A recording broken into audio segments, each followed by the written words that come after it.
NCERT NCERT NCERT पढ़ते हम सब हैं, बट सिर्फ 1% स्टूडेंट्स के 97, 98, 99% तक मार्क्स आते हैं।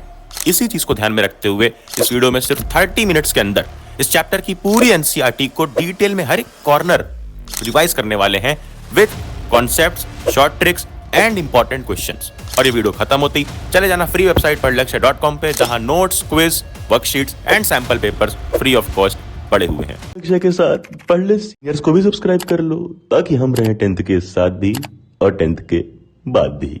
क्या हाल पढ़ले गैंग, आज अपना है चैप्टर नंबर 4। 1, 2, 3 को हमने बिल्कुल डिटेल में एनसीईआरटी का एक एक कॉर्नर देखा सिर्फ 30 मिनट्स में। उसी तरह से आज chapter 4 carbon and its compound पूरी तरह से खत्म करेंगे। कई लोगों को चैप्टर ट्रिकी लगता है, बट यहां पर कुछ ट्रिकी नहीं लगने वाला, क्योंकि हम खुद ट्रिक सही समझेंगे।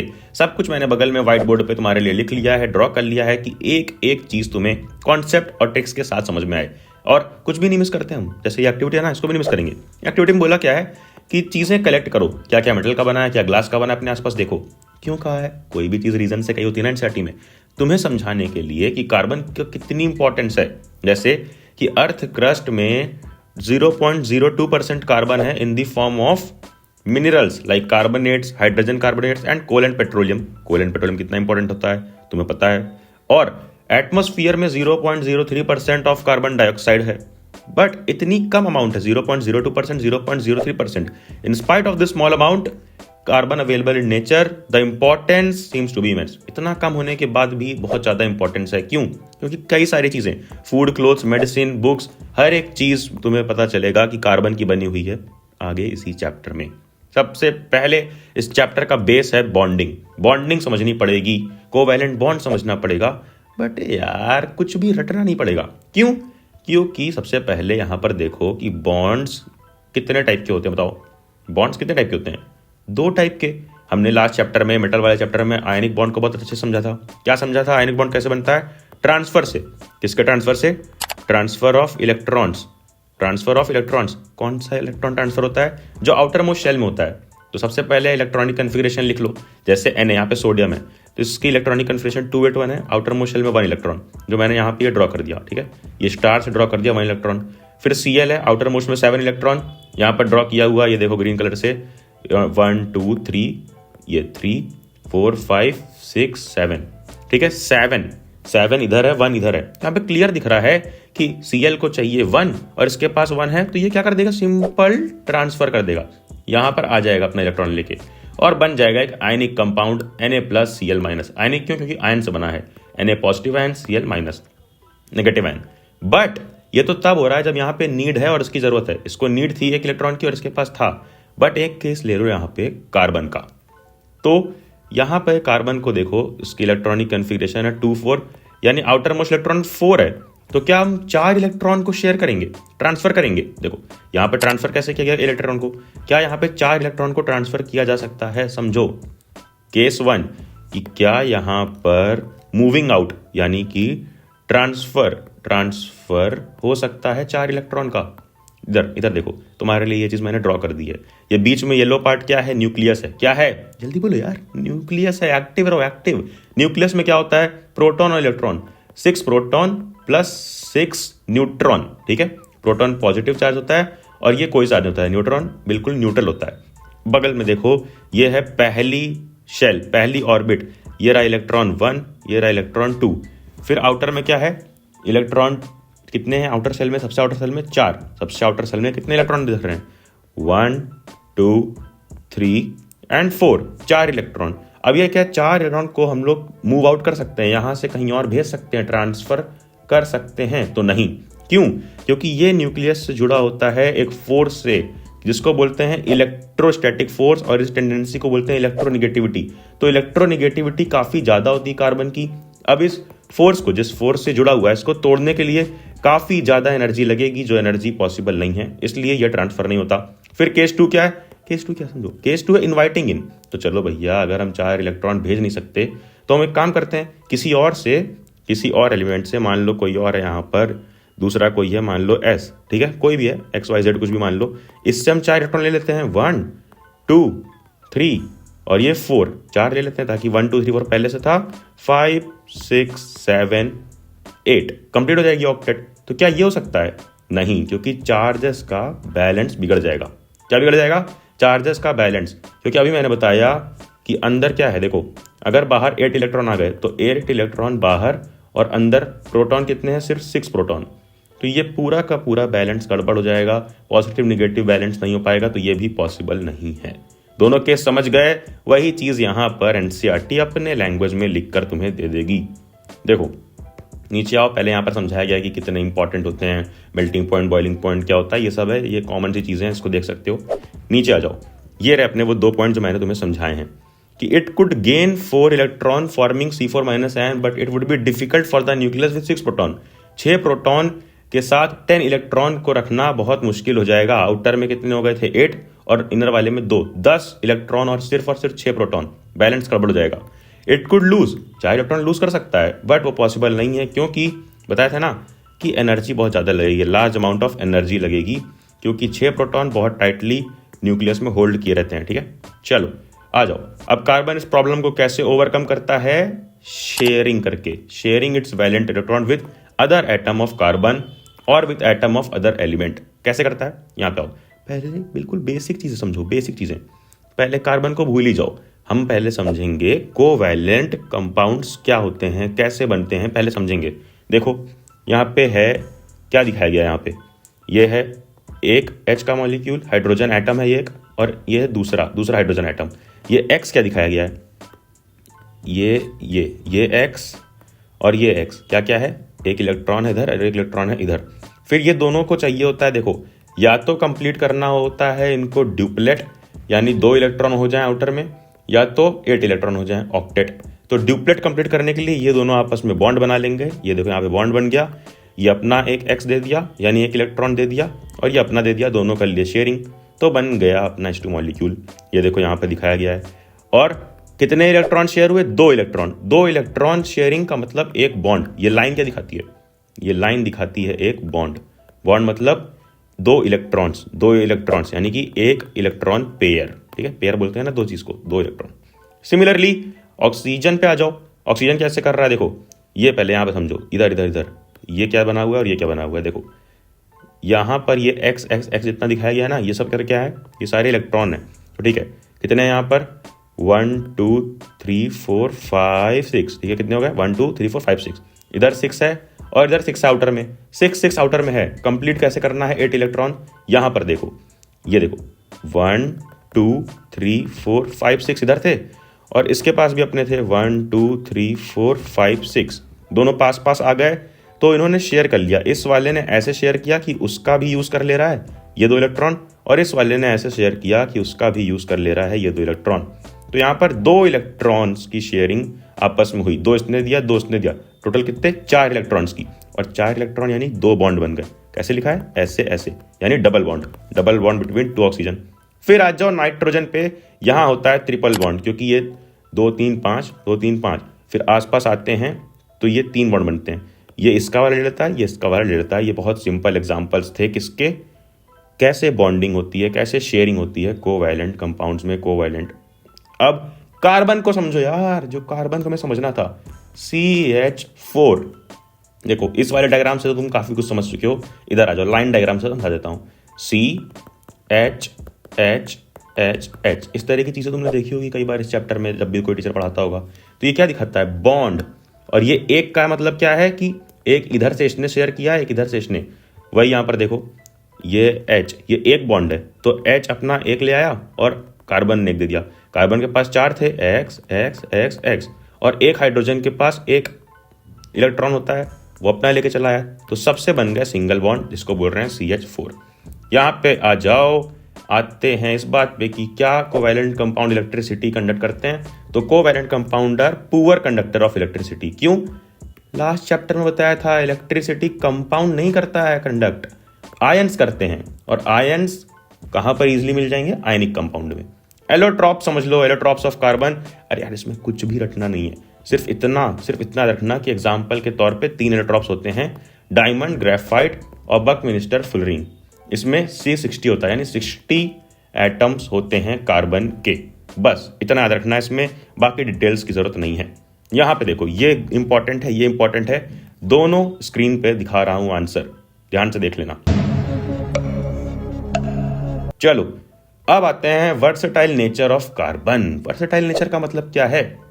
जैसे रणबीर कपूर है ना, छोड़ो रणबीर कपूर का एग्जांपल, छोड़ो अभी, छोड़ो रहने दो। अभी एग्जांपल लेता हूं मैं तुम्हारा। तुम अगर बैक बेंचर हो, क्या हो तुम? अगर बैक बेंचर हो तो कई बार टीचर बोलते होंगे ना कि तो सारे के सारे बैक बेंचर हैं, सब एक साथ जाके ही पीछे वाली डेस्क पे बैठ जाते हैं। कई बार तो सारी डेस्क खराब हो जाती है, यानी सारी डेस्क पे बैक बेंचर बैठ जाते हैं तो पूरी की पूरी रो ही खराब हो जाती है, बहुत ही बिगड़ जाती है टीचर के अकॉर्डिंग। तो ये हो गई बैक बेंचर वाली रो। बात तो सही है। यानी एक जैसे लोग आपस में बॉन्ड बना लेते हैं। तो कार्बन भी अपना बिल्कुल वैसा ही है। कार्बन की पहली यूनिक एबिलिटी क्या है? Carbon has the unique ability to form bonds with other atoms of carbon. जैसे तुम बैक बेंचर हो तो बैक बेंचर के साथ दोस्ती करते हो, तो कार्बन ढेर सारे कार्बन के साथ बॉन्ड्स बना लेता है, ठीक है, giving rise to large molecule, ढेर सारे मॉलिक्यूल बनते हैं। This property is called catenation. याद रखना कैटिनेशन। कार्बन की दो ही इंपॉर्टेंट चीजें याद रखनी है। तुम जैसे दोस्ती करते हो ना सीटी बजा बजा के, अरे सीटी बजा बजा के, तो सी से याद रखना कैटिनेशन और टी से टेट्रावैलेंसी। देखो कोई भी अदर एलिमेंट ऐसा एग्जिबिट नहीं करता इतना कैटिनेशन, सिलिकॉन करता है बट कम करता है, ठीक है। चलो सेकंड प्रॉपर्टी क्या है? Carbon has a valency of 4। Tetra valency मैंने बोला, टेट्रा मीन्स ही होता है 4, तो 4 वैलेंसी होती है उसकी, ठीक है। It is capable of bonding with 4 other atoms of carbon और atoms of some other monovalent element. Carbon कहाँ कहाँ बॉन्ड बनाता है? ऑक्सीजन के साथ, हाइड्रोजन के साथ, नाइट्रोजन, सल्फर, क्लोरीन और कई सारे एलिमेंट के साथ। इस वजह से हमें अपने आसपास कई सारे कार्बन के कंपाउंड देखने मिलते हैं। किस वजह से? सी कौन कौन से? कैटिनेशन और टेट्रावैलेंसी। यही लिखना है एग्जाम में, काफी इंपॉर्टेंट चीज है। चलो ये वाली जो बॉक्स है ना, इसमें सिर्फ इतना इंपॉर्टेंट है कि वाइटल फोर्स थ्योरी को किसने रिजेक्ट किया था? फ्रेडरिक वोलर ने। चलो अब इधर आ जाओ, क्या होते हैं सैचुरेटेड और अनसैचुरेटेड कार्बन कंपाउंड्स? ध्यान से देखो, सैचुरेटेड और अनसैचुरेटेड कार्बन कंपाउंड्स 3 टाइप के चीजें होते हैं, 3 टाइप के कंपाउंड्स अपने होते हैं। ये पहला वाला है अपना सैचुरेटेड, बाकी दोनों हैं अनसैचुरेटेड। सैचुरेटेड कौन सा है? एल्केन्स। एल्केन्स, इसका फॉर्मूला क्या है? CnH2n+2। एल्कीन्स का क्या है? CnH2n, और एल्काइंस का क्या है? CnH2n-2। मतलब क्या है सैचुरेटेड और अनसैचुरेटेड? अरे सैचुरेटेड का मतलब है कि सिर्फ और सिर्फ सिंगल बॉन्ड्स रहेंगे, सिर्फ और सिर्फ सिंगल बॉन्ड्स। और ये फॉर्मूला है निकालने का। फॉर एग्जाम्पल CnH2n+2 में, इसी में हम लोग एक बार ट्राई करते हैं। CnH2n+2 ट्राई करते हैं किसके साथ? एक n की वैल्यू क्या रखते हैं? 1 रख के ट्राई करते हैं, क्या आएगा? C1 n के जगह पे 1 रखा, H2n, तो 2 × 1+2, यानी क्या बना? CH1 को नहीं लिखते हम, 2 × 1 2, अरे क्या बनेगा यार? 2 × 1 2 +2 = 4, तो CH4 बन गया। इसका स्ट्रक्चर बनाओ, देखो क्या होगा? CH हमने देखा भी था अभी ऊपर। तो क्या होता है कि एक बॉन्ड ही बनता है, जब सिर्फ सिंगल बॉन्ड बने तो उसको बोलते हैं एल्केन। Formula CnH2n+2। एल्कीन्स का क्या है? CnH2n, और एल्काइन का क्या है? CnH2n-2। एल्कीन में होते हैं डबल बॉन्ड और एल्काइन में होते हैं ट्रिपल बॉन्ड। नीचे अभी हम डिटेल में समझेंगे, समझो, नीचे आओ, अभी हम डिटेल में ये सारी चीजें समझेंगे। यहां पे आ जाओ, फॉर्मूले and structure of saturated compound. Saturated यानी जो मैंने ऊपर से समझाया, कौन से कंपाउंड? जिसमें सिंगल बॉन्ड होते हैं ऑफ कार्बन हाइड्रोजन। यहाँ पे देखो, ये है मीथेन। क्या है? मीथेन। यहाँ पे क्या लिखा है? Number of carbon atoms. जब 1 रहेगा, n की वैल्यू 1, फॉर्मूला पर बता दिया है, तो मीथेन CH4 बन जाएगा। ये देखो सिर्फ सिंगल बॉन्ड है यहाँ पे। फिर 2 रहेगा, n की वैल्यू 2, तो फॉर्मूले पर रख के देख लो, इथेन C2H6, तो ये रहेगा सिर्फ सिंगल बॉन्ड। प्रोपेन 3 C3H8, सिर्फ सिंगल बॉन्ड्स। उसी तरह ब्यूटेन 5 रहेगा तो पेंटेन, 6 रहेगा तो हेक्सेन। सिंपल नेमिंग है। और C4H10, C5H12, C6H12। यहां पर तुम देखोगे, एक पैटर्न नोटिस करोगे कि CH4 था, यहां पे गए तो एडिशन हो रहा है किसका? प्लस CH2 का, एक कार्बन का 2 हाइड्रोजन का। C से C2 हो गया और H4 से H6 हो गया। फिर यहां पर भी CH2 का एडिशन, फिर यहां पर भी CH2 का एडिशन नीचे आते आते होता जाएगा। इसको क्या बोल रहे हैं अभी हम आगे समझेंगे। जो समझ गया है कि मैं किसकी बात कर रहा हूं, कमेंट कर दो। आगे आओ। ये देखो, इसी चीज को हम बोलते हैं ये होमोलोगस सीरीज, कि जो भी एक सीरीज बन जाए हाइड्रोकार्बन्स की, जैसे CH2, C2H6, फिर C3H8, जिसमें डिफरेंस किसका है, ये एक CH2 यूनिट का, उसको बोलते हैं होमोलोगस सीरीज। और ये सीरीज में डिफरेंस सिर्फ CH2 यूनिट का नहीं आता है, एक एटॉमिक वेट का भी आता है। किसका, अरे यार AMU, atomic mass unit. CH2 में कितना एटॉमिक मास यूनिट है, C का है 12 और H का 1 होता है, तो 2 × 1 यानी 12 + 2 = 14, यानी 14U का सिंबल होता है एटॉमिक यूनिट का। 14 एटॉमिक मास यूनिट का डिफरेंस हो रहेगा और CH2 का डिफरेंस रहेगा।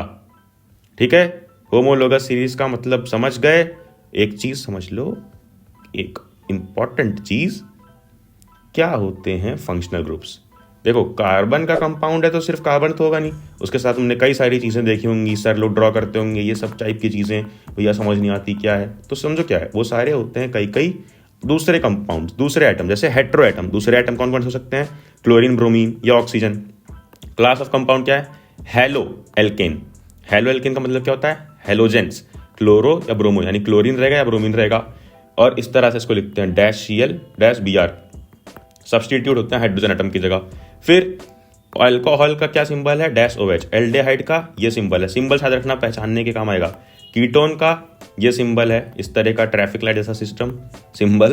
और कार्बोक्सिलिक एसिड का ये है अपना सिंबल। ठीक है, चलो चलो चलो चलो जल्दी जल्दी जल्दी, ये हमने ऊपर वाली चीज़ समझ ली, नीचे आ जाओ, नीचे आ जाओ जल्दी जल्दी जल्दी।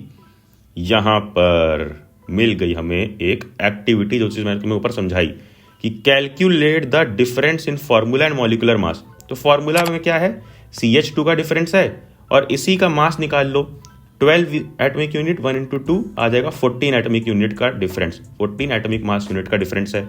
Is there any similarity, yes similarity है। होमोलोगस सीरीज में डिफरेंस तो क्या होता है, CH2 का एंड 14 एटॉमिक मास यूनिट का। सिमिलैरिटी क्या होती है, फंक्शनल ग्रुप की।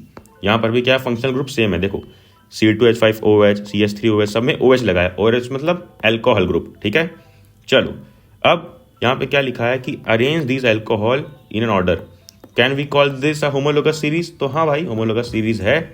और इसका अगला आंसर तुम्हें टेबल स्क्रीन पे दिख रही होगी। आओ नोमेनक्लेचर पे आ जाओ। ये इसमें कई सारे लोग परेशान रहते हैं, बट इसको बहुत सिंपल तरीके से देखेंगे। यहाँ जो मैंने हाईलाइट कर रखा है भी समझाता हूँ। अभी आ जाओ इधर अपने व्हाइट बोर्ड पे। 3 स्टेप होते हैं नोमेनक्लेचर के। पहला सिलेक्शन ऑफ पेरेंटल चेन, दूसरा नंबरिंग ऑफ कार्बन और तीसरा नेमिंग ऑफ कंपाउंड। यानी 2 स्टेप हो गए तो तीसरे पे आ जाओगे, नेमिंग कर लोगे। बस नेमिंग करते वक्त 2 चीज ध्यान रखनी होती है कि नाम जो लिखोगे उसका फ्रेमवर्क क्या होता है। पहले लिखोगे तुम सब्स्टिट्यूट, फिर लिखोगे वर्ड रूट, फिर लिखोगे फंक्शनल ग्रुप। बस इतना भी याद रखो, भी समझाता हूं सब कुछ। प्रायोरिटी क्या रहेगी, प्रायोरिटी नेमिंग करते वक्त या नंबरिंग करते वक्त क्या रहेगी। देखो नेमिंग का फ्रेमवर्क तो ये है कि सब्स्टिट्यूट, वर्ड रूट और functional group. But numbering step 2 की बात करूं, अगर नंबरिंग करते वक्त प्रायोरिटी रहती है फंक्शनल ग्रुप, फिर वर्ड रूट और फिर सब्स्टिट्यूट, यानी बिल्कुल इसका उल्टा। और वर्ड रूट में भी पहले double bond then triple bond, समझ गए। ये बिल्कुल इसका ऑपोजिट है। अब हम बिल्कुल डिटेल में समझेंगे अपनी नोमेनक्लेचर को अपने खुद के नोट से। ये रहा IUPAC नोमेनक्लेचर ऑफ कंपाउंड्स। ठीक है, IUPAC का फुल फॉर्म कमेंट करो। 3 स्टेप जो मैंने ऊपर बताया वही है, selection of parental chain, numbering of carbon, naming of compound. Selection of parental chain का मतलब क्या है, देखो जैसे अगर इतना बड़ा कंपाउंड तुम्हें दे दिया जाए तो सबसे पहले इसमें से ना हमें एक मेन चेन सिलेक्ट करनी होगी। पेरेंटल चेन का मतलब समझ लो कि एक मेन चेन। और वो मेन चेन कैसे सिलेक्ट करोगे कि जहां पर मैक्सिमम तुम्हें मिल जाए, मैक्सिमम नंबर ऑफ कार्बन। इस तरफ से ऐसे हम लोग गए गए गए, ऐसे गए ऐसे गए, यूं यूं। अगर हम ऐसे स्ट्रेट जाते तो क्या होता, 1 2 3 4 5 6 कार्बन मिलते। बट हम ऐसे जाकर फिर नीचे आ गए। ठीक है, तो 1 2 3 4 5 6 7 कार्बन मिल गए, इसलिए हम ऐसे गए। ठीक है, इस तरह से जाओ, घूम जाओ पूरे रास्ते में कि मैक्सिमम कार्बन मिल जाए। तो ये मिल गई हमें अपनी पेरेंट चेन। चलो ये तो सिंपल केस हो गया। बट अब दूसरा केस बात कर लेते हैं, ये है सेकंड केस कि क्या अगर फंक्शनल ग्रुप प्रेजेंट है तब क्या होगा। If functional group present in the compound, number of longest chain is more than 1, in such case those carbon chain is selected in which functional group is present. ऊपर समझाया ना कि numbering के वक्त फंक्शनल ग्रुप की priority सबसे ज्यादा, फिर वर्ड रूट वाला डबल, फिर डबल बॉन्ड, फिर ट्रिपल बॉन्ड और फिर लास्ट में सब्स्टिट्यूट। तो फंक्शनल ग्रुप अगर है कहीं पर तो वो वाली कार्बन चेन लेंगे, चाहे भले ही नंबरिंग ज्यादा हो कम हो। ठीक है, इक्वल हो। चलो इधर देख लो, इधर से हमने क्यों लिया, क्योंकि इधर अपना लगा हुआ है ये, यहाँ से कार्बन यहाँ से क्यों गिन रहे हैं, यहाँ से हम लोग क्यों ले रहे हैं, क्योंकि इधर लगा हुआ है अपना फंक्शनल ग्रुप। कौन सा फंक्शनल ग्रुप है, जल्दी कमेंट करके बताओ। ये रूल समझ गए। अगला रूल समझो, if more than one longest carbon chain with a functional group present in the compound, in such case only straight chain can be selected. ठीक है, अगर एक से ज्यादा लॉन्गेस्ट कार्बन चेन है तो फंक्शनल ग्रुप, जैसे यहां पर फंक्शनल ग्रुप है एल्डिहाइड, यहां पर फंक्शनल ग्रुप है अल्कोहल, तो इधर हमने कौन सी चेन को चूज किया, स्ट्रेट चेन को। ठीक है, ये रूल भी समझ गए। सारे रूल्स एक बार समझते जाओ, मैं रिवाइज करवा रहा हूं। फिर एक और rule, if multiple bond is present in those longest carbon chain selected in which multiple bond present, जैसे वो लेंगे हम जहां पर मल्टीपल बॉन्ड हो, बताया था ना, फंक्शनल ग्रुप अगर है ठीक है, फिर उसका प्रायोरिटी देंगे डबल बॉन्ड को, फिर प्रायोरिटी देंगे ट्रिपल बॉन्ड को, फिर सब्स्टिट्यूट लास्ट में आता है। सब्स्टिट्यूट जैसे कहीं पे क्लोरीन है, ब्रोमीन है, ये सारी चीजें ऐड है। चलो, तो फंक्शनल ग्रुप अगर नहीं है, कुछ नहीं है, तो भी प्रायोरिटी हम कहाँ देंगे, फंक्शनल ग्रुप नहीं है तो डबल बॉन्ड पे आ जाएंगे। ये रहा अपना डबल बॉन्ड, ऐसे जाके यूं आ गए हम कि हमें मिल जाए क्या, डबल बॉन्ड। ठीक है, समझ गए। अब आ जाओ नंबरिंग पे, पेरेंट चेन कैसे सिलेक्ट करनी है समझ गए। नंबरिंग पे आओ, नंबरिंग बहुत इंपॉर्टेंट है। Numbering is done in such a way that branching if present gets lowest number. देखो, ब्रांचिंग का मतलब होता है जैसे ये स्ट्रेट चेन जा रही थी अपनी, ये जो चेन है ये क्या है, ये स्ट्रेट जा रही थी, ऊपर इस तरह से निकला हुआ है क्या, ये CH3, ठीक है, ये निकला हुआ है। तो यहाँ पर इस ब्रांचिंग को, ये जो ब्रांच जो निकला हुआ है, इस ब्रांचिंग को देनी कम नंबरिंग। चलो एक बार लेफ्ट एल से, लेफ्ट हैंड साइड से काउंट करो, 1 2 3 4 5 आएगा, और अगर राइट से काउंट करोगे तो 1 2 3 4 5 आएगा। यहां से 4 पे आ रहा नंबर, यहां से 2 पे, तो लोएस्ट नंबर क्या है 2, तो ये लेंगे लोएस्ट नंबर। ठीक है, इस तरह से, तो यानी इस साइड हम लोग करेंगे नंबरिंग। फिर सेकेंड रूल क्या है, अगर दोनों तरफ if two similar alkyl group, ठीक है, एल्काइल ग्रुप कौन सा है, मिथाइल, CH3 को क्या बोलते हैं, मिथाइल, तो सेम एल्काइल ग्रुप है, then numbering can be done in any direction. इधर से भी करोगे तो सेकंड पे ही आएगा, इधर से भी करोगे तो सेकंड पे ही आएगा। ठीक है, चलो दोनों डायरेक्शन करेक्ट है। फिर अगर मान लो दो अलग अलग है, ऊपर तो सेम था, अलग अलग है, तो alphabetical order from two direction, then numbering is done by alphabetical order. जैसे यहां पर इथाइल और मिथाइल है, इथाइल है और मिथाइल है, तो क्या पहले आता है बताओ, ABCDEFGH में क्या पहले आता है, E, तो इस तरफ से कर लो 1 2 3 4 5, ये पहले आना चाहिए इथाइल। फिर when more than two similar or different alkyl group attached with parental chain, then the number can be done from direction where sum of position to be lowest। ये यार सम रूल है, ये जल्दी तुम्हारे काम नहीं आएगा, फिर भी अगर तुम्हें पढ़ना है नोट्स में पढ़ सकते हो। ठीक है, दोनों साइड से सम करेंगे, जिधर कम रहेगा उसको हम लेंगे। चलो अब आ जाते हैं नेमिंग पे, अब आ जाते हैं किस पर, नेमिंग पे। ठीक है, जैसे मान लो अगर ऊपर से ही मैं तुम्हें समझा देता हूं, जितना अभी तक हमने देखा उसमें ही अगर हम नेमिंग की बात कर लें तो कैसे नेमिंग कर पाओगे बताओ। ये सारी चीज़ें मैंने समझा दी कि यहाँ पे कैसे पेरेंट चेन सिलेक्ट करनी है, फिर नंबरिंग करनी है, फिर उसके बाद आ जाती है अपनी बात नेमिंग की। जैसे नेमिंग के बाद प्रायोरिटी किसको देनी है, हमने ये तो जान लिया था कि प्रायोरिटी सबसे पहले फंक्शनल ग्रुप की, फिर डबल बॉन्ड, फिर ट्रिपल बॉन्ड और फिर सब्स्टिट्यूट की। बट इसमें भी फंक्शनल ग्रुप में सबसे पहले प्रायोरिटी किसकी होती है, कार्बोक्सिलिक की, फिर कीटोन की, कार्बोक्सिलिक एसिड की सबसे पहली, फिर कीटोन की, फिर एल्डिहाइड की, फिर अल्कोहल की और फिर हेलोएल्केन्स की। अच्छा ठीक है, समझ गया। ठीक है, एंड में आता है हेलोएल्केन्स। चलो अब ये है अपना कंपाउंड, अगर मान लो इसकी नेमिंग करनी है तो इसकी नेमिंग जल्दी से करेंगे हम। देखो अब पेरेंट चेन सिलेक्ट करो, पेरेंट चेन किधर से, जिधर से ज्यादा नंबर आए कार्बन का, तो 1 2 3 4 5 6, ठीक है, 6 कार्बन आ गए। और क्यों हमने इस तरह से चूज किया बताओ, क्यों हमने इस तरह से चूज किया, ताकि हमारे पास जो एक फंक्शनल ग्रुप लगा हुआ है वो भी आ जाए। थर्ड नंबर पे ही आ गया फंक्शनल ग्रुप OH, जो क्या है, एल्कोहल है ना, आ गया। चलो ये हो गए सिलेक्ट। फिर 1 2 3 पे एल्कोहल है, इधर मिथाइल ग्रुप भी लगा हुआ है, फिर C2H5 यानी इथाइल, फिर मिथाइल। क्या नाम होगा इसका, क्या नाम होगा जल्दी बताओ। अरे नेमिंग का मैंने फ्रेम क्या बताया था, नेमिंग का फ्रेम इसका बिल्कुल उल्टा था। सबसे पहले सब्स्टिट्यूट लिखो, फिर वर्ड रूट लिखो, वर्ड रूट, और फिर क्या लिखोगे लास्ट में, फंक्शनल ग्रुप। सब्स्टिट्यूट क्या है जल्दी बताओ, सब्स्टिट्यूट क्या है, मैं तुमसे पूछ रहा हूं जल्दी बताओ। सब्स्टिट्यूट इसमें क्या क्या है बताया ना, थर्ड कार्बन क्या लगा हुआ है, फिर फोर्थ कार्बन क्या हुआ है, थर्ड कार्बन क्या लगा, ये CH3 को क्या बोलते हैं, मिथाइल, फिर फोर्थ कार्बन पे क्या लगा हुआ है, इथाइल, और ये फिर से क्या लगा हुआ है, मिथाइल। तो क्या मैं यहाँ पे इस फ्रेमवर्क के अकॉर्डिंग पहले सब्स्टिट्यूट फिर वर्ड रूट फिर फंक्शनल ग्रुप, इस सब्स्टिट्यूट को हम लिख दें, क्या मिथाइल को लिख दें या इथाइल को लिखें? अभी ऊपर हमने रूल समझा था ना अल्फाबेट वाला, ABCD में क्या पहले आता है, इथाइल, तो पहले हम लिखेंगे इथाइल, और जब भी लिखेंगे याद रखना विथ पोजीशंस, पोजीशंस के साथ, ये नंबरिंग के साथ, 1 2 3, 3 पे है 4, 4 पे अपना है क्या, इथाइल, तो यहाँ पे लिखो 4 इथाइल, ठीक। फिर क्या है, मिथाइल है 3 पे, 3 मिथाइल, लेकिन सिर्फ 3 पे मिथाइल नहीं है, ध्यान से देखो, 5th पे भी है ना, यहाँ पे 5th कार्बन पे भी मिथाइल है, CH3।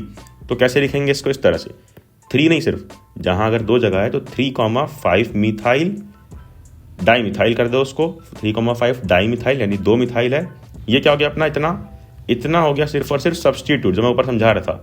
फिर वर्ड रूट का मतलब क्या है, अब देखो वर्ड रूट क्या लिखना है। वर्ड रूट होता है कि उसमें कितने कार्बन है, इसमें कितने कार्बन टोटल, 1 2 3 4 5 6, वर्ड रूट लिख दो। हेक्सेन 6 कार्बन है और फिर सिंगल बॉन्ड है, तो हेक्सेन। फिर फंक्शनल ग्रुप लास्ट में लिख दो, विथ पोजीशन लिखना है, मैंने बताया ना विथ पोजीशन हर एक चीज। फंक्शनल ग्रुप क्या है, एल्कोहल, कहाँ पे है, तीसरे कार्बन पे क्या लगा हुआ है, ये एल्कोहल लगा हुआ है, तो लिख दो 3 अल, ठीक है, सॉरी, समझ गए, जल्दी बताओ।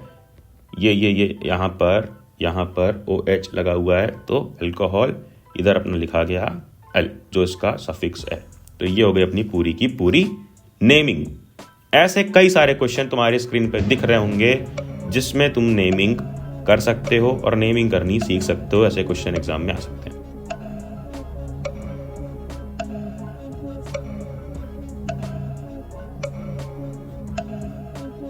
नोमेनक्लेचर में ये चीज समझ गए कि हाँ, क्या मैंने समझाया था फ्रेमवर्क। सब्स्टिट्यूट पहले लिखोगे, जैसे मिथाइल है, इथाइल है, क्या क्या उसमें वो लिख दिए नाम लिखते वक्त। फिर वर्ड रूट लिखोगे, पेंटेन, हेक्सेन, फिर ईन है, आइन है, यानी डबल बॉन्ड है, ट्रिपल बॉन्ड है, तो वो लिखोगे। फिर फंक्शनल ग्रुप एंड में लगाओगे, और वो पूरा नाम नहीं लिखेंगे फंक्शनल ग्रुप का, हम जैसे अल, ऑल, इस तरह की सफिक्स और प्रीफिक्स का यूज करेंगे जो यहाँ पर लिखी हुई है। एक बार याद रखो, हेलोल्किन में क्लोरो, ब्रोमो, इस तरह के रहेंगे प्रीफिक्स। एल्कोहल में सफिक्स रहेगा, एंड में लगेगा ऑल। एल्डेहाइड में सफिक्स यानी एंड में लगेगा अल। कीटोन में एंड में लगेगा ओन। कार्बोक्सिलिक एसिड में ओइक एसिड। एल्कीन में इन, और एल्काइंस में आइन। ये देखो एग्जांपल, प्रोपाइन, यहाँ पे प्रोपाइन। आइन यानी कि ट्रिपल बॉन्ड, ये देखो ट्रिपल बॉन्ड है। प्रोपीन यानी डबल बॉन्ड, ये देखो डबल बॉन्ड है। फिर प्रोपेनोइक एसिड, प्रोपेनन, फिर उसके बाद प्रोपेनल, एल मतलब एल्डिहाइड, ये देखो, और फिर प्रोपेनॉल, अल्कोहल। और ये ब्रोमोप्रोपोन मतलब कि ब्रोमीन ऐड है, और इसमें क्लोरोप्रोपेन मतलब कि क्लोरीन ऐड है।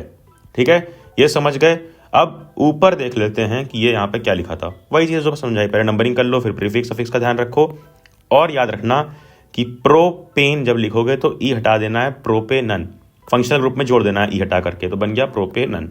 ठीक है, और ये अपना हो गया इन और आइन की चीजें जो यहाँ बॉक्स में दिखी हुई है, जो ऑलरेडी समझा दी। नीचे आ जाओ, ये क्वेश्चंस इंपॉर्टेंट हैं। How many structural isomer can you draw? चलो, स्ट्रक्चरल आइसोमर पेंटेन का कितना ड्रॉ कर सकते हो, तो इसकी ट्रिक समझो। चाहे कोई भी एल्केन हो, पेंटेन हो, हेक्सेन हो, हेप्टेन हो, सबका समझ जाओगे इस ट्रिक से। 2n-4 + 1। n यहाँ पे क्या है, ये n यहाँ पे क्या है, ये लिखा हुआ है सारा। जैसे अगर n की वैल्यू 1 है तो वो बनता है मीथेन CH4, फिर 2 है तो ethane C2H6, propane C3H8, butane n की वैल्यू 4 है तो ब्यूटेन, अरे C4H10, कार्बन की वैल्यू 4। ठीक है, तो इन सब में 4 तक, ब्यूटेन तक सिर्फ एक आइसोमर बनेगा, रखना सिर्फ ओनली 1 आइसोमर, सिर्फ और सिर्फ एक आइसोमर। आइसोमर होता है क्या, ये भी देखेंगे, पहले समझो। सिर्फ एक आइसोमर बनेगा। बट 5, 6, 7 से देखो इस फॉर्मूले का यूज हो जाता है। फॉर्मूला क्या था, 2n-4 + 1, उसी फॉर्मूले पे रख दिया। 5 वैल्यू पेंटेन में कार्बन की, तो 2 5 - 4 + 1, तो 2 क्या आ गया 5 - 4 1, 2 की पावर 1, 2 की पावर 1 क्या हो गया, 2 + 1 3, यानी 3 आइसोमर। तो बस सिंपली याद रखना, पेंटेन का है 3, हेक्सेन का 5, हेप्टेन का 9 आइसोमर। जितने भी आ जाएं इस फॉर्मूला पे रख करके n पे क्या रखना है, कितने कार्बन है, जैसे 5, 6, 7 रख करके निकाल लोगे कितने आइसोमर बनेंगे, और आइसोमर ड्रॉ करने के लिए भी आ सकता है। फिर what are the 2 properties of carbon which lead to huge number of carbon compound, बताया था ना, C और T, कैटिनेशन और टेट्रावैलेंसी। फिर what will be the formula electron structure, electron dot structure. चलो मैं तुम्हें यहाँ पे लाइन स्ट्रक्चर ये मैंने बना दिया है साइक्लोपेंटेन का, ये है फॉर्मूला C5H H का क्या होगा C2H2N, क्या माइनस था ये मुझे तुरंत बताओ। यहाँ पे C5 पूरा फॉर्मूला मुझे बताओ, साइक्लोपेंटेन को क्या लिखेंगे यहाँ पे, C5 के बाद कितने हाइड्रोजन लगेंगे यहाँ पे ये बताओ। और ये है लाइन स्ट्रक्चर, इसका बना के दिखाओ डॉट स्ट्रक्चर। अरे सब में बस 3H लगा दो, कंप्लीट हो जाएगा लाइन स्ट्रक्चर। फिर डॉट स्ट्रक्चर सिंपल सा बना करके बताओ। और आते हैं कि draw the structure for the following compound, structure बनाओ। Are structural isomer possible for bromopentane, चलो यही देख लेते हैं ये वाला क्वेश्चन। ब्रोमोपेंटेन के लिए क्या स्ट्रक्चरल आइसोमर पॉसिबल हैं? पहले रुको यहाँ पे समझा दूँ स्ट्रक्चरल आइसोमर क्या होते हैं। स्ट्रक्चरल आइसोमर यार देखो, सेम कंपाउंड के डिफरेंट स्ट्रक्चर जब बन जाए, ठीक है, कंपाउंड एक ही रहेगा, डिफरेंट स्ट्रक्चर में जब बन जाए तो वो होते हैं स्ट्रक्चरल आइसोमर। यहाँ पर देख लो ब्रोमोपेंटेन का केस देख लेते हैं। ब्रोमोपेंटेन क्या लिखा है, अभी हमने नंबरिंग यानी नोमेनक्लेचर अभी पढ़ा है हमने। ब्रोमोपेंटेन मैंने बताया था लिखते वक्त क्या होता है, सबसे पहले क्या आता है अपने जो सब्सटीट्यूट है, तो यहाँ पे लिखा है ब्रोमो सब्सटीट्यूट है यानी Br, फिर पेंटेन अपना क्या आता है उसके बाद वर्ड रूल, यानी यहाँ पे कितने हैं 5 कार्बन, तो बना लो 5 1 2 3 4 1 2 3 4 5 कार्बन बन गए। अब सब पे H लगा दो यार, ऊपर ऊपर ऊपर H हाइड्रोजन लगा दो, और एक ही ब्रोमो लिखा है ना तो एक अपना Br अटैच कर दो, तो ये हो गया ब्रोमोपेंटेन। और क्या इसके स्ट्रक्चरल आइसोमर पॉसिबल हैं, तो C5 है। 5 अपने फॉर्मूला पे रखो ऊपर, 5 का हमने निकाला था ना ये पेंटेन का, 5 का फॉर्मूला क्या था 3, 5 का क्या था फॉर्मूला रखने पे 3, तो हाँ 3 होते हैं स्ट्रक्चरल आइसोमर, यानी 3 स्ट्रक्चरल आइसोमर पॉसिबल हैं। इसी तरह से इन सब का भी देख लो, इन सब के स्ट्रक्चर बना लो, इथेनोइक एसिड, ब्यूटेनॉल और हेक्सेनॉल, ठीक है। चलो यहाँ पे आ जाओ नीचे, how would you name the following compound, इस सब की नेमिंग करनी है। ये बड़ा सिंपल सी नेमिंग है, ये हो गया और ये, इन सब की नेमिंग करो और इसके कई सारे क्वेश्चन नेमिंग वाले स्क्रीन पे दिख जाएंगे। अब आ जाते हैं chemical properties of carbon compounds पे, ये बहुत इंटरेस्टिंग है। कई लोग यार सिर्फ नेमिंग में फंस जाते हैं इस चैप्टर में, कई लोग को सच में नेमिंग नहीं आती है, बट अगर कोई टॉपिक नहीं आता है तो उसके चक्कर में जो आ सकता है इजी उसको मत खराब करो। जैसे बहुत ईजी है chemical properties of carbon compound. Combustion, हम सबको पता है कि कोई भी हाइड्रोकार्बन को बर्न करोगे, मैंने बताया था अगर +O2 इस तरह से लिखा हुआ उसका मतलब होता है ऑक्सीजन की प्रेजेंस में बर्न करना, और बर्न करने में बनता है क्या, कार्बन डाइऑक्साइड, वाटर और हीट एंड लाइट एनर्जी। कोई भी हाइड्रोकार्बन मतलब हाइड्रोजन कार्बन ऑक्सीजन से बना हुआ कोई भी कंपाउंड, जैसे यहाँ पर ये हाइड्रोकार्बन, यहाँ पर C+O2 CO2 + H2+, यहाँ पर भी देख लो और यहाँ पर भी देख लो, same product CO2 + H2 + heat and light, ठीक है। इधर आ जाओ, ये कि व्हेन डू यू, जब हम बर्नर जलाते हैं अपना, adjust the air Bunsen burner, अपना किचन का गैस जलाओ, तो कब येलो फ्लेम आएगा और कब ब्लू, कभी येलो आता है कभी ब्लू, तो जब एयर में ऑक्सीजन की प्रेजेंस अच्छी खासी रहेगी तो ही आएगा अपना ब्लू फ्लेम, अदरवाइज क्या आएगा येलो फ्लेम। ये यहाँ पे लिखा हुआ है कि सैचुरेटेड हाइड्रोकार्बन, देखो क्या लिखा है कि सैचुरेटेड हाइड्रोकार्बन देते हैं क्लीन फ्लेम, वाइल अनसैचुरेटेड देते हैं येलो। तो क्या हमने देखा कि ये ब्लू वाला कौन दे रहा है, सैचुरेटेड, और अनसैचुरेटेड देते हैं येलो, ठीक है। आ जाओ नीचे आ जाओ, ये वही ऊपर वाली चीज़ यहाँ पर समझाई गई है। चलो ये दोनों के दोनों बॉक्सेस ज़्यादा इंपॉर्टेंट नहीं है तो यहाँ पर हम छोड़ते हैं, अगले रिएक्शन पाते हैं ऑक्सीडेशन पे। क्यों, इस एक्टिविटी को समझो कि take about 3 ml of ethanol लिया इन अ टेस्ट ट्यूब, गर्म किया, फिर 5% क्या डाल दिया, एल्केलाइन पोटेशियम परमैंगनेट, क्या होगा, कलर इनिशियली डिसअपियर होगा, हाँ होगा, लेकिन बाद में अगर हम ज़्यादा डाल देंगे तो फिर कलर क्या होता है, why does the colour of potassium permanganate not disappear, bar bar disappear क्यों नहीं होता जब ज़्यादा एक्सेस में ऐड कर देते हैं, क्योंकि एक्सेस में जब बेस डाल दोगे तो अपने ही कलर में रहेगा potassium permanganate. Acid plus base equal salt plus water होता है। पहले तुमने रखा एसिड डाला, एसिड बेस, जब तक न्यूट्रलाइजेशन हो रहा था तब तक तो कलर डिसअपियर हो रहा था। फिर जब मात्रा ज़्यादा हो गई, वॉल्यूम ज़्यादा हो गई किसकी, जब हम ज़्यादा डालने लग गए तो क्या होगा, अपना बेस का ही कलर आएगा जो है पिंक। चलो नीचे आ जाओ जल्दी, अगला इसी का हम लोग समझ लेते हैं कि हाइड्रोकार्बन में जब इस तरह का रिएक्शन करेंगे, ऊपर कैटलिस्ट क्या यूज करेंगे, ऑक्सीडाइजिंग एजेंट, तो वही हाइड्रोकार्बन माइनस वाटर कर दो, नहीं समझे, नीचे समझो, ये एक हाइड्रोकार्बन है, जब देखो यहाँ पर हम ऑक्सीडाइजिंग एजेंट ले रहे हैं, या तो एल्कलाइन KMnO4 लेंगे या तो एसिडिफाइड K2Cr2O7 यानी पोटेशियम डाइक्रोमेट, इसको लेंगे। तो इसमें से बस माइनस करना है H2O, वाटर निकाल दो और यहाँ लिख दो, यहाँ पे HO और एक और H निकाल दो, लिख दो, क्या आएगा CH3COOH, ठीक है। चलो नीचे आ जाओ, एडिशन रिएक्शन, अगला रिएक्शन। एडिशन रिएक्शन में क्या होता है, निकेल कैटलिस्ट की प्रेजेंस में हाइड्रोजन ऐड होता है। आर आर था पहले, यहाँ पर देखो आर आर और डबल बॉन्ड था, तो डबल बॉन्ड यानी कि जो अनसैचुरेटेड होते हैं वो क्या बन जाते हैं, सैचुरेटेड। डबल बॉन्ड था, ये बन गया सैचुरेटेड, सब अब सिंगल बॉन्ड हो गए और हाइड्रोजन ऐड हो गया। ठीक है, 2 हाइड्रोजन टर्म्स ऐड हो जाएंगे। इस पैराग्राफ में एक 1 मार्कर ये इंपॉर्टेंट है, कैटलिस्ट क्या होता है। Catalyst are substance that cause a reaction to occur or proceed at a different rate without the reaction itself being affected, यानी रिएक्शन का रेट अल्टर कर देते हैं, बढ़ा देते हैं या घटा देते हैं। फिर 2 मार्कर में क्या आ सकता है कि इस रिएक्शन में ये चीज इंपॉर्टेंट है, जिस रिएक्शन का यूज क्या है, तो commonly used in hydrogenation of vegetable oil using a nickel catalyst. ठीक है, अब यहाँ पे लिखा हुआ है क्या ऑयल हेल्दी है क्या नहीं हेल्दी है, पढ़ लो, इंपॉर्टेंट है। चलो सब्स्टिट्यूशन रिएक्शन, नीचे आ जाओ। जब भी हम पता कैसे करेंगे कि सब्स्टिट्यूशन रिएक्शन है, तो वहां लिखा होगा इन प्रेजेंस ऑफ सनलाइट। जब इन प्रेजेंस ऑफ सनलाइट लिखा हो, हाइड्रोकार्बन की रिएक्शन हो रही हो, क्लोरीन का एडिशन हो रहा हो, तो वो क्या होगा, सब्स्टिट्यूशन रिएक्शन। चलो नीचे आ जाओ, ये क्वेश्चन इंपॉर्टेंट क्वेश्चन है। आगे बढ़ते हैं, कुछ इंपॉर्टेंट कार्बन कंपाउंड अपने पास, इथेनॉल और इथेनोइक एसिड। इथेनॉल बेसिक होता है, ठीक है, लाइट माइल्ड बेस होता है बेसिक, और इथेनोइक एसिड ऑब्वियसली एसिड। तो अब बेस और एसिड की ही हम लोग सारी चीजें पढ़ने वाले हैं जो चैप्टर 2 में पढ़ी है। पहले प्रॉपर्टीज की, ये लिक्विड होता है रूम टेम्परेचर पे, commonly called alcohol and is active ingredient of all alcoholic drinks. जितनी भी ड्रिंक्स तुम्हें नहीं पीनी चाहिए उन सब में इथेनॉल है। It is also used in medicine such as tincture, iodine, cough syrups and many tonics. Ethanol is also soluble, क्या लिखा है ध्यान से पढ़ो, ethanol is also soluble in water in all proportion. अब आगे ये लिखा है कि अगर पी लोगे इथेनॉल तो अगले दिन पेपर देने नहीं जा पाओगे। चलो अगला देखो, रिएक्शन, ये इंपॉर्टेंट है। रिएक्शन विद सोडियम, बेस और मेटल का रिएक्शन होता है, क्या बनता है, मेटेलिक सॉल्ट और हाइड्रोजन गैस। वही सेम रिएक्शन है, मेटेलिक सॉल्ट बन गया और ये बेस, ये अपना क्या है, अरे यही तो अपना बेस है इथेनॉल, इसके साथ ये रहा मेटल सोडियम, रिएक्शन हुआ तो बन गया सोडियम इथॉक्साइड, याद रखना, मेटालिक सॉल्ट, ये चीज, और हाइड्रोजन गैस रिलीज हो गई।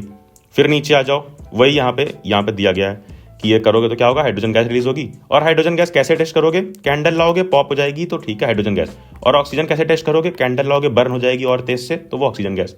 फिर अगला देखो क्या है, अगले में concentrated sulphuric acid dehydrating agent की तरह काम करेगा और वाटर निकाल देगा। इसमें से वाटर निकाल दो, देखो H2SO4 क्या करेगा, वाटर निकाल देगा, तो ये वाटर अलग लिख दिया और ये बन गया क्या, सैचुरेटेड से अनसैचुरेटेड, डबल बॉन्ड आ गया। चलो अब ये कुछ इतना इंपॉर्टेंट नहीं है, बट इसमें डीनेचर्ड अल्कोहल की डेफिनेशन कभी आ सकती है, तो वो ये देख लो, क्या करते हैं, डाइज मिला देते हैं ताकि कलर पता चल जाए, अल्कोहल ब्लू कलर की हो जाए और मालूम पड़ जाए कि ये सेफ टू ड्रिंक नहीं है, सीधे पियोगे तो स्वर्ग जाओगे। चलो नीचे आओ, प्रॉपर्टीज ऑफ इथेनोइक एसिड, ये अपना अगला कंपाउंड है ethanoic acid. Ethanoic acid is commonly called क्या, एसिटिक एसिड। 5 से 8% सॉल्यूशन इसका बोलते हैं वाटर में मिला करके विनेगर, और विनेगर कहाँ यूज करते हैं, पिकल में, आचार में यार। The melting point of pure ethanoic acid is इतना ज्यादा 290 kelvin and hence it often freezes during winter in cold climate. This gave rise to its name glacial acetic acid. क्या नाम एक और है, ग्लेशियल एसिटिक एसिड। चलो ये क्या है, वीक एसिड है, कार्बोक्सिलिक एसिड और वीक एसिड।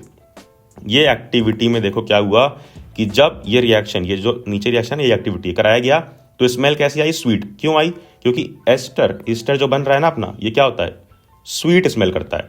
कैसे बन रहा है ये देखो, यही रिएक्शन है, स्टेरिफिकेशन रिएक्शन बोलते हैं, क्योंकि ईस्टर बन रहा है। देखो इथेनोइक एसिड लिया, इथेनॉल लिया और एसिड के प्रेजेंस में रिएक्शन करा दिया तो बन जाता है ईस्टर और वाटर।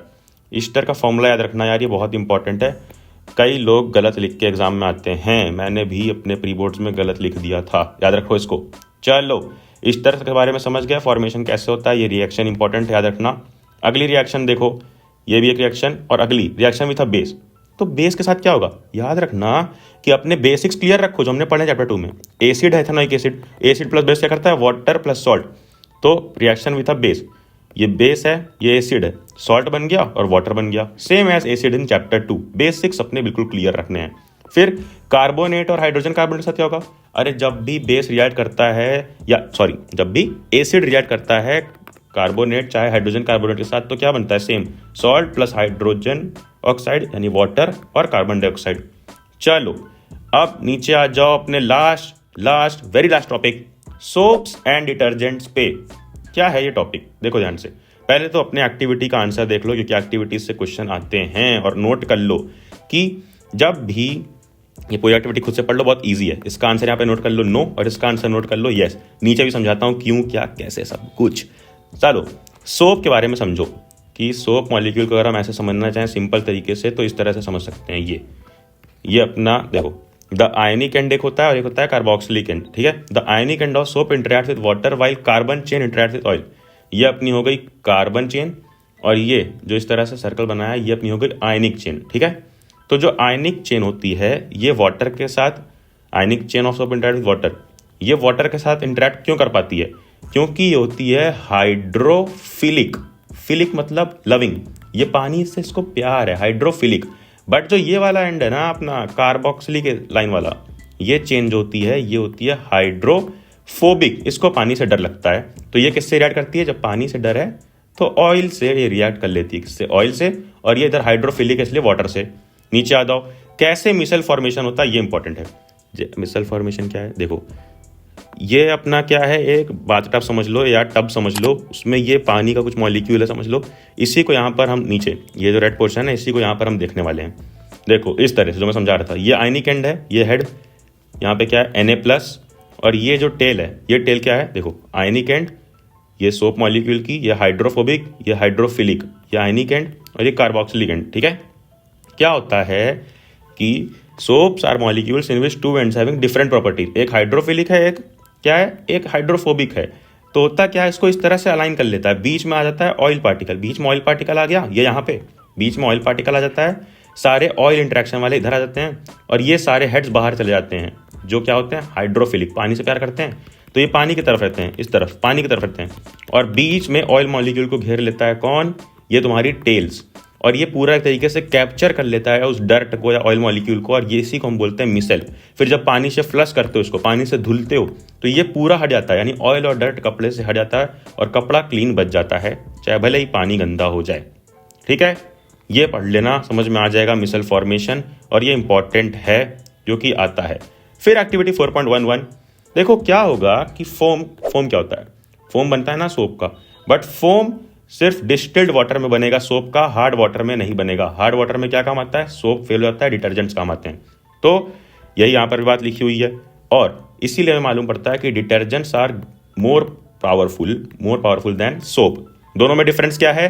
तुम्हारे सामने ये टेबल दिखा रही है, ये टेबल ध्यान से देख लो, इसमें डिफरेंस लिखा हुआ है। और ये नीचे डिटर्जेंट्स के बारे में कुछ बात कि हार्ड वाटर में जब सोप नहीं काम करता है तो इस प्रॉब्लम को कैसे ओवरकम करते हैं? डिटर्जेंट्स का यूज करके। Detergents are usually used to make shampoos and product for cleaning clothes. फिर नीचे ये क्वेश्चन है इंपॉर्टेंट, बाकी इंपॉर्टेंट क्वेश्चन तुम्हारी स्क्रीन पे।